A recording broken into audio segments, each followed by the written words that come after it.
Assalamualaikum warahmatullahi wabarakatuh. Kali ini saya ingin mengajak rekan-rekan untuk mendapat satu alternatif bahan organik ya. Bahan organik yang tinggi kalium dan fosfor. Salah satunya adalah ini. Ini adalah, kalau di daerah saya bilangnya talas atau mbute ya, atau lumbu juga ada yang bilang begitu, atau keladi ya istilahnya. Ini sangat lumayan tinggi kalium dan juga fosfor. Nah, ini yang paling tinggi adalah yang jenis ungu atau hitam ya, ungu lah. Ini kebetulan tidak kena sinar matahari, jadi warnanya tidak terlalu, biasanya kalau di panas terik. Nah, kebetulan di daerah saya ini, di sekitar jalur irigasi sawah itu pasti banyak.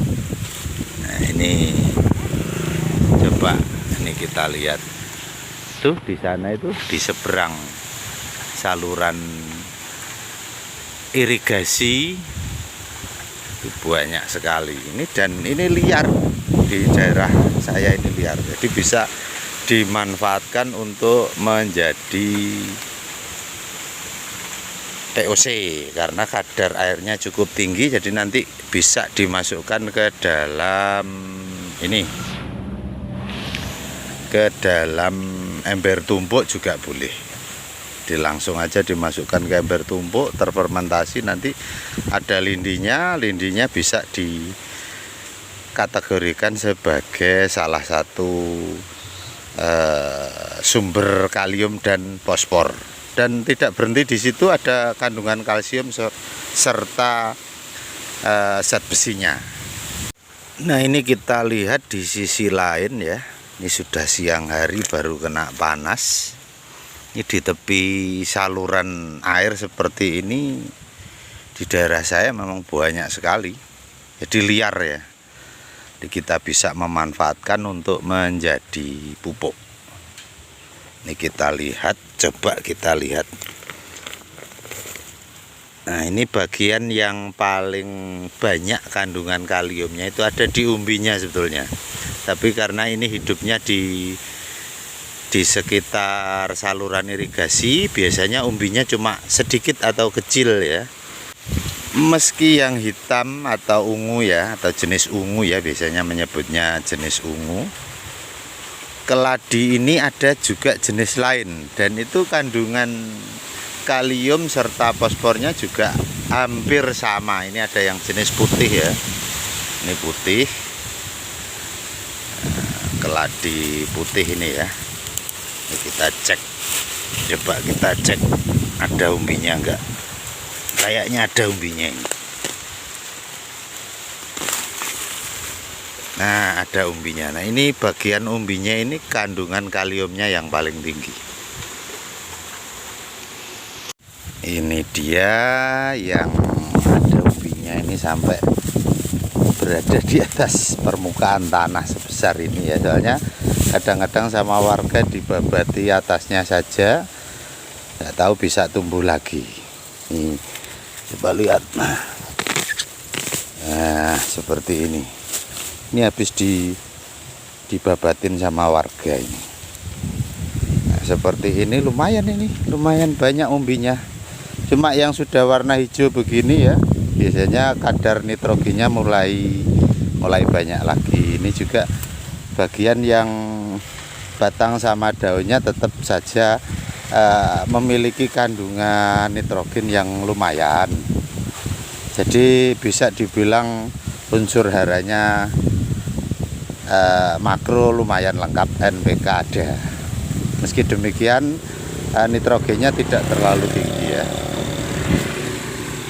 Alhamdulillah, ini dalam waktu 15 menit ya, di satu titik ini saya bisa mengumpulkan sebegini banyaknya ini. Ini padahal di satu titik saja. Kebetulan ini banyak yang putih ya ini. Nah, ini umbinya calon bahan kalium. dan fosfor ini. Oke, selanjutnya kita proses. Saya bawa pulang dulu. Ya, ini masih belum saya perlihatkan yang ada di karung ini. Ada yang di karung juga sudah saya masukin karung. Ini cukup sebegini dulu untuk hari ini. Kita bawa pulang. Setelah sampai rumah, saatnya untuk kita eksekusi. Jadi saya beritahu lagi ya sama teman-teman bahwa untuk umbi itu berbagai jenis umbi, apapun umbinya ya, itu mengandung tinggi kalium. Jadi kalau misalnya kita mau ambil umbinya dari keladi atau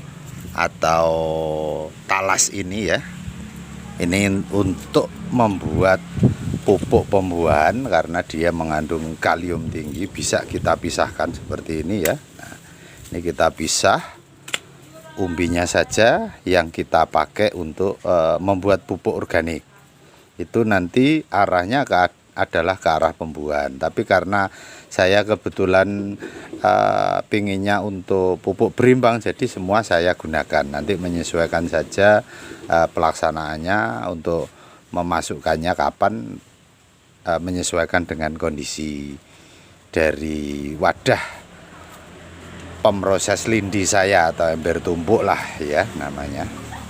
Ini kita pisahkan. Tujuan dari pemisahan saya bukan mau saya pisahkan proses pembuatannya, tapi supaya lebih mudah untuk menaruh di wadah. Jadi ini kita belah kecil-kecil begini ya. Termasuk daun sama tangkai daunnya juga nantinya akan saya potongi kecil-kecil, saya sertakan. Nah, seperti ini. Nah, setelah kita potong seperti ini supaya lebih mudah nanti memasukkan ke dalam wadah seperti ini misalnya ya, kita susulkan boleh, enggak apa-apa. Jadi meskipun sudah berproses, misalnya kita mau susulkan ke dalam ember tumpuk yang sebelumnya, jadi kita masukkan seperti ini bisa. Jadi kita langsung masukkan. Dengan adanya dilakukan pemotongan juga untuk mempermudah proses dari penguraian itu sendiri. Oke, demikian share saya hari ini tentang bahan organik sumber kalium tinggi ya, terutama pada umbi. Dan kali ini yang saya share adalah umbi dari keladi atau talas ya. Saya rasa cukup, mudah-mudahan bisa bermanfaat untuk kita semua, terutama para petani ya. Semakin banyak pupuk gratis, alternatif pupuk gratis. Ini gratis semua, saya ambil dari tepi saluran irigasi di persawahan. Oke, mudah-mudahan bermanfaat. Akhir kata, wassalam warahmatullahi wabarakatuh.